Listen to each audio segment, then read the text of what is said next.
Sarah Ferguson demands the Prince and Princess of Wales's former home, Adelaide Cottage, after being forced out of Royal Lodge. The weird fantasy world of Fergie and Andrew exposed. Is a tell-all memoir next? The royal comeback is officially over. The illusion of entitlement, a weird fantasy world shatters.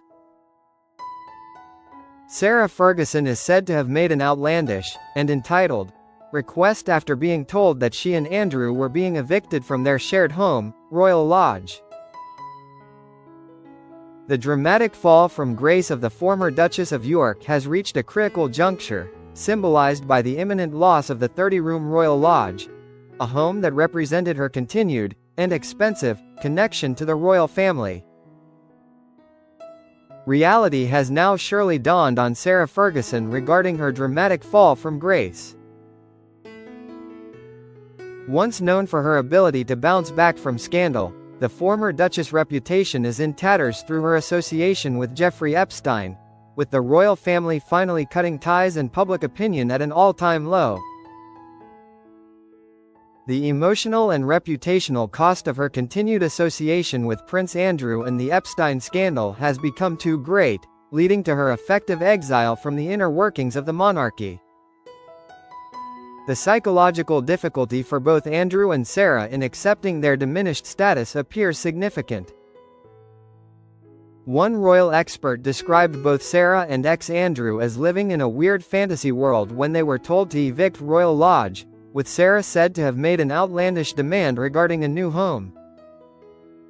The outlandish demand: eyes on the Wales's former home.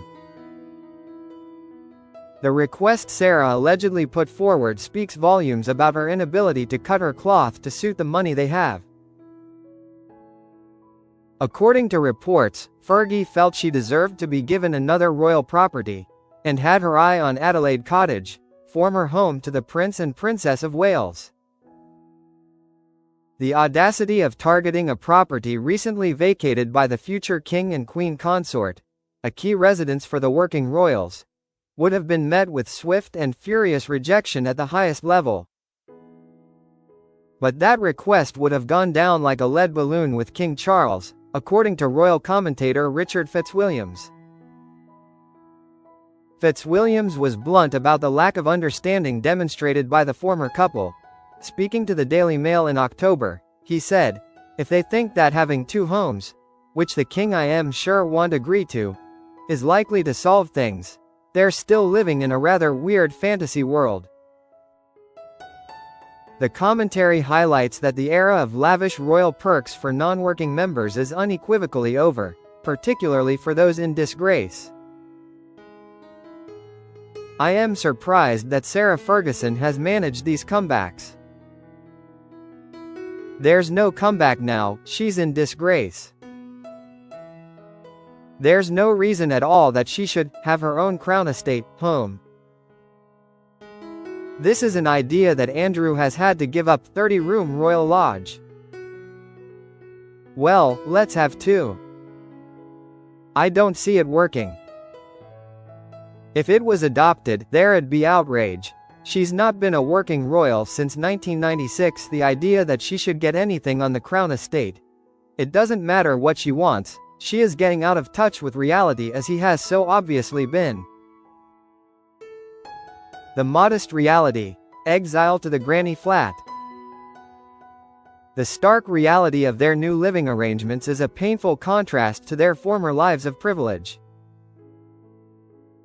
It has since been confirmed that Andrew will be relocating from their former shared home, Royal Lodge, to a much smaller property on the King's private Sandringham estate. Sarah's fate is even more humbling. Sarah, meanwhile, is expected to live in a modest granny flat at her daughter Princess Beatrice's house when she's booted out of the 30-room mansion. The psychological shift from a sprawling royal residence to a small outbuilding, even a comfortable one, represents the true extent of her fall. The solace lies only in the intimacy of family. The annex at the £3.5 million Oxfordshire mansion, which Beatrice shares with her husband Edoardo Mappelli Mazzi and their children, is said to be perfect for Sarah. The emotional silver lining is the proximity to her grandchildren and the independent yet supportive living arrangement. One source noted that while it means Fergie can be close to her daughter, she will also be completely independent of the main house where Beatrice and Edoardo live. Sarah would be able to just walk a few yards and be an on-site babysitter for Sienna, who she simply adores, and with Eugenie living in Portugal it makes perfect sense. The new home is a small, renovated piece of history, ready for immediate occupation. The outbuilding is a small one-bedroom former cattle shed at Beatrice's home, which is tucked away in a quaint village. Beatrice, 37, and Edoardo, 41, recently renovated the outhouse, with planning documents on the council website revealing how over the years they have made several adjustments to the property. It is ready for Sarah to move in potentially before Christmas, although Andrew, 65, is expected to spend one last festive period at Royal Lodge. The source told the Mail on Sunday last week, "The Granny Annex seems to be ready to move into now. It'd be perfect for Fergie, wouldn't it? The stonework has all been repointed, the gutters renovated, the woodwork nicely painted.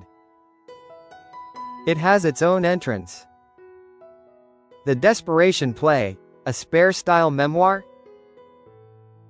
With living arrangements settled but income streams severed, the future remains financially uncertain for Sarah.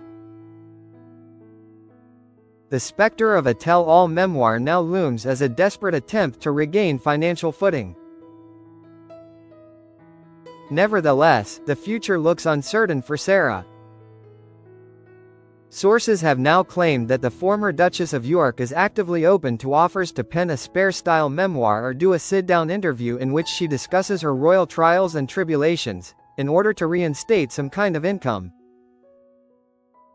This move highlights the never-ending cycle of financial difficulty and moral compromise that has plagued both Sarah and Andrew.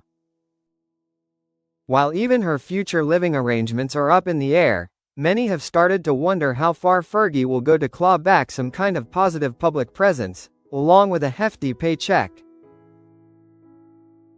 Jenny Bond, a former BBC royal correspondent, ties this financial desperation to long-standing psychological issues. Former BBC royal correspondent Jenny Bond told The Mirror, "As I have mentioned before, for some reason, Andrew and Fergie have been drawn to great riches like moths to a candle. Sarah in particular seems to have been totally incapable of living within her means ever since she married into the royal family. Part of her money problem stems from her generosity. She has always loved to shower people with extravagant gifts, perhaps because of her low self-esteem. She thought it was a way to make them like her." Bond concludes that the root of the problem is the deep-seated need for validation. As she said herself, she was always striving to be the pleaser. But both Andrew and Fergie seem to be trapped in a never-ending cycle of chasing wealth, no matter who their quarry is or what morals they hold. The moral abyss, the final warning.